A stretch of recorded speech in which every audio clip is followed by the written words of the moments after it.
So on so today on Wednesday, July 30th, 2025, got to ride with Trooper Ben Walker. Um I he I, I drove 40 minutes north to Angola to where he picked me up at the police station. As soon as he picked me up, he was just like, ready to post, ready. We think you were getting arrested today? And I'm like, yeah, because I haven't had an arrest in a while, so let's go get an arrest. Um, so we were in the car, drove up to the literal border of Indiana, Michigan. We can see the Welcome to Michigan sign. Um, we parked in the median. And we were just watching people coming to Indiana. And um, so we found a car. And who was like, who had a temporary plate, but like they didn't have it in the right spot or something. So we tried to follow them. And then the car was kind of suspicious. They were like, I don't know, they were trying to, they were driving in a way like they were trying to hide something. So we lit them up. They were slow to stop.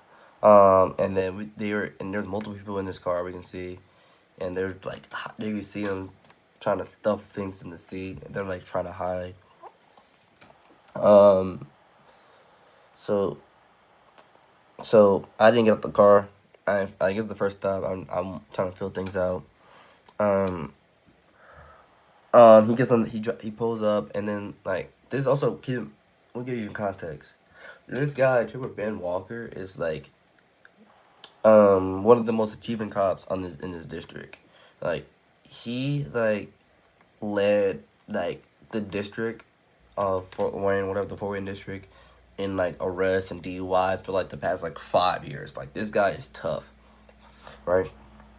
And this shows on this very stop, because I mean, I kid you not, within like 10 seconds of him pulling up to the car, he pulls out a bag, like a grocery bag. It turns out to be weed, bro.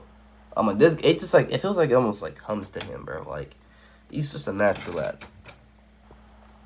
Um, so he gets everybody's information, brings it back, and here's what things turn. Okay, he pulls out three people license plates, and he like a lot of cops have like a cover, like a steering wheel cover, and they can like wedge the license plate in like in within that cover, I guess. So he can see all the license plates as he's like typing them out or trying to get the information. I recognize one of the people's license plate. I mean license, and turns out it was my childhood friend. Like, and this is like one of my biggest like fears I've ever had. I remember I had a close call a couple months ago when I was with Trooper Sharp. It was somebody I was acquainted with, but this is somebody like I like hang out with a lot, and it really like I curled up into a ball so quick. I tell him like, oh, I expressed to him like, oh my goodness, like I know him, and he's like, how well you know him? I'm like, I've known him since I was 4. Like our pops know each other. Um, so yeah. Um, so he gets everybody out of the car. He searches some more. He finds another like grocery sized bag of weed. Um, and then everyone admits that the weed is theirs. Um, so it was a lot of weed. I'm not gonna lie. But since it was split between three people, there he's not gonna charge him with the felony of like over 30 grams because it was split between three people. Um, so we get more cops and whatever come up. Um, and we arrested all three of them. For possession.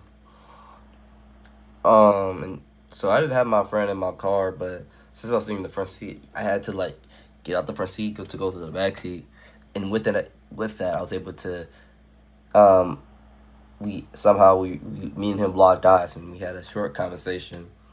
It went under the lines of like, hey, weird seeing you here, just little small talk, and you know, and I was asking him how his day was. He was like, could be better. uh, but we took him to jail. Um, yeah, so yeah, that was the first stop of the day. Well, he did first stop of the day. I arrested my friend. That was fun. Um, um, by the way, he bailed out the next day. Um, so after that, we went to like a pit stop. Well, after we took these people to jail, we went to the pit stop. We went to a pit stop to start filling out the paperwork, like all that good stuff. Um, and I actually was able to help him a little bit with the evidence. So like I was writing on the bags, like, um, like, like I don't know what information I need to put on the bags. um, and then he did his narrative and his probable cause affidavits and whatnot. Um, that took a grip. I'm not gonna lie. Um, I got some Doritos from like the vending machine. I gave it to him as well. Um, and we got to talk a little bit, and just talk about my career and like what I want to do, and it was cool, Um, but once we got done there, um,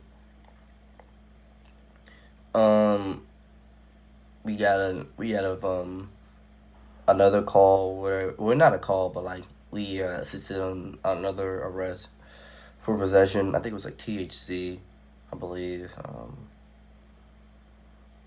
Um, After that, that wasn't really nothing. Um, we found a disabled motorist inside the road. He thought he had a deer, but there was like no damage on his car, and I couldn't see no dang deer. Um, so like it was me and another trooper. I think was Upel, George Upel. Um, and I don't know, we know within we check him on him. He's all right. Um, and then we pulled over a woman within like Angola, like the city limits, and we didn't have our lights on. Cool little warning, and then another city guy showed up, and then we got this call, right? Like, I didn't even know at the time, but like he was just like, "Let's go," and we're outside the car, we're just chatting with this city cop, and he just says, "Let's go." So I haul ass into the car, and we start booking it down this road. We're going 130, like over 130 miles an hour, and a 30 like 5 mile zone. Like we are booking it. Turns out there's like a you know a burgery in progress. I still can't pronounce that word. So turns out it wasn't no breaking and entering or burglary or anything like that. Turns out this guy broke into a car, stole a laptop, and it was like two kids, high school aged. But we were out there for a grip, looking for them, and like everyone, we got there quick too. Like we were able to catch them. Like the other manhunt we had, it took us a while. We were there within 2 minutes. We were booking it. So we got there. Everyone got their rifles out, and there was just this really young cop who like just became a cop, and you just seen how unexperienced he was. So that was kind of funny. But yeah, we caught him. All I know is that they were like interviewed. That's all I remember. After that, we saw the car that was broken into with the broken glass. After that, went home. That was my day.